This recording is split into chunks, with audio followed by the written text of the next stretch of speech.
வருஷம் முன்னாடி ஷூட்டிங்கை ஸ்டாப் பண்ணாங்க. ஒரு மேனேஜர் ஏமாற்றிட்டாரு. கொஞ்ச நாள் நான் ட்ரை பண்ணி ஷார்ட் பண்ணி பார்க்கலான்னு சொல்லிட்டு ஷார்ட் பண்ணி பார்த்தேன். நடக்கலை. பெப்சிக்கு வந்தேன். மேனேஜர்ஸ் யூனியன் போனேன். மாற்றி மாற்றி இங்கேயும் அங்கேயும் அனுப்பிச்சாங்க. 3 நாள் 2 நாள் 3 நாள் என்கிட்ட நல்லா பேசுகிறாங்க. பார்த்துடலாமா, சால்வ் பண்ணிடலாமான்னு. அதுக்கப்புறம் யாரும் எனக்கு ஃபோன் எடுக்கிறதில்ல. ஆனால் இந்த பாலகோபின்றவரும் அந்த யார் அவர் மேனேஜர்ஸ் யூனியனில் பிரசிடெண்ட்டு, அதுக்கப்புறம் சங்கர் மேனேஜர் ஏமாத்தின சங்கர், இவங்க என்ன பண்ணுறாங்கன்னா எல்லா டெக்னீஷியன்ஸும் அட்ரஸ் கொடுத்து வீட்டுக்கு அனுப்புறது, ராத்திரி நைட்டு வந்து கதவு தட்டுறது, எங்கே போனாலும் மிரட்டுறது. இப்போது எனக்கு அதெல்லாம் மேனேஜ் பண்ணி இவ்வளோ தூரம் வந்தேங்க. சரி, ஓகே, இதை ரிலீஸ் பண்ணிட்டு அதுக்கப்புறம் பார்த்துக்கலாம் அப்படின்ற ஒரு ரொம்ப தெளிவாக இருந்தேன். ஆனால் இப்போ என்ன பண்ணுறாங்க, ஹார்ட் டிஸ்கை பிடிச்சி வச்சுட்டு ஹார்ட் டிஸ்கை கொடுக்க மாட்டேங்கிறாங்க. கேட்டால் திருப்பி டபுள் பே பண்ணு அப்படின்றாங்க.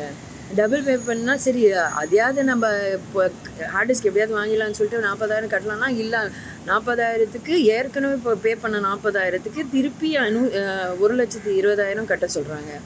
அதுக்கு ஃபோன் பண்ணி பேசினா பிஸியாக இருக்கேம்மா இப்படின்னு பேசுகிறது, நக்கல் பண்ணிகிட்டு இருக்காங்க. பாலகுப்பிலாம் நீ தான் ஊனா போலீஸ் ஸ்டேஷன் போய் நிற்பல, நீ வேணால் போய் போலீஸ் ஸ்டேஷன் போ, நீ எங்கே போனாலும் என்கிட்ட வந்தால் தான் இது நடக்கும், இல்லைன்னா நடக்காதுன்றாங்க. இன்னொருத்தனை வச்சு 6.5 லட்சம் வேணுமா, ஒரு 6 லட்சம் செலவு பண்ணுங்க, எப்படியாவது வாங்கி கொடுக்குறேன். 6.5 லட்சம் வாங்குறதுக்கு எதுக்கு நான் 6 லட்சம் செலவு பண்ணணும்? நானும் முடிஞ்ச வரைக்கும் போராடிட்டேங்க. ஆனால் இப்போது லாஸ்ட் டைம் ஒரு வாட்டி வாயை திறந்து என் மேலே இவ்வளோ என்னை இப்படி பண்ணுறாங்கன்னு போய் போலீஸ் ஸ்டேஷனில் நின்றுதுக்கே 10 வருஷமாக நான் என்னால் வேலை செய்ய முடியல, வீட்டில் உட்காந்துருக்கேன். இப்போ நான் வாயை திறந்து திருப்பி கம்ப்ளைண்ட் போனால் அது திருப்பி பிரச்சனையாகி திருப்பி 10 வருஷத்துக்கு நான் வேலை செய்ய முடியாது. ஸோ நான் என்ன பண்ணுறேன், ஒன்றும் பண்ணல, நான் உண்ணாவிரதமும் கிடக்கல, எதுவும் கிடக்கல, நான் இங்கே உட்காந்துக்கிறேன். எனக்கு சங்கர் வந்தாகணும். அந்த சங்கர்ன்ற ஆள் ஏன் அவ்வளோ பெரிய ஆள், எதுக்கு இவ்வளோ பேர் அவரை ப்ரொடெக்ட் பண்ணுறாரு? அதனால் எனக்கு சங்கர் இங்கே வந்தாகணும். அடுத்தது எனக்கு ஹார்ட் டிஸ்க் வந்தாகணும். ஹார்ட் டிஸ்க் வந்தால் தான் என்னால் ரிலீஸ் பண்ண முடியும். என் சைடில் எல்லா வேலையும் முடிஞ்சிச்சு.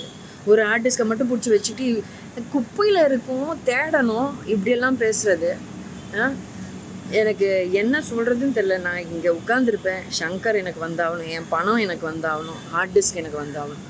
அந்த சங்கர்ன்ற ஆள் ஏன் இவ்வளோ பெரிய ஆளா? என்னையும் ஏமாற்றிட்டு மிச்ச டெக்னீஷியன்ஸுக்கும் காசு கொடுக்காம ஜாலியாக உட்காந்துருக்க எல்லோரும் கம்முன்னு குவைட்டாக இருக்கிறாங்கன்னா அவன் உண்மையாகவே ரொம்ப பெரிய ஆளாக இருக்கும் போல இருக்கு. அந்த பெரிய ஆளை எனக்கு பார்க்கணும், எதுக்கு இவ்வளோ பேர் அவரை ப்ரொடெக்ட் பண்ணுறாங்கன்னு எனக்கு தெரிஞ்சாகணும். அப்போ நாங்கள்லாம் மெம்பர்ஷிப் கொடுத்து காசு வரும்போதெல்லாம் அந்த யூனியன்ஸ்க்கெல்லாம் ஒரு டொனேஷன் கொடுக்குறதெல்லாம் நாங்கள்லாம் பைத்தியக்காரிச்சிங்க. ப்ளீஸ் சப்போர்ட் பண்ணுங்கள்.